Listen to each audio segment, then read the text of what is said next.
Police ఉన్నారు అంతే. కానీ తిరుపతి రెడ్డి సార్ వెనకాల 3444 సెక్యూరిటీ ఎందుకు? ఆ తిరుపతి రెడ్డి సార్ ఎవరు?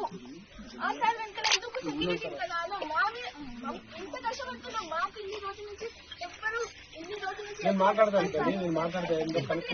యాక్షన్ తీసుకోండి సార్. మాట్లాడతాను అవ్వద్దు అని చెప్పండి. స్టూడెంట్ యాజ్ స్టూడెంట్ మాట్లాడుతుంటే ఏం చెప్తుంది సార్? పెయిడ్ బ్యాచ్ అంటారు సార్. మాకు పైసలు ఇస్తురా సార్ వాళ్ళు? మాకు తెలుసు పైసలు ఇస్తురా? చిన్నప్పటి నుంచి మా పేరెంట్స్ ఎంత బాధపడుతున్నా మాకు తెలీదా?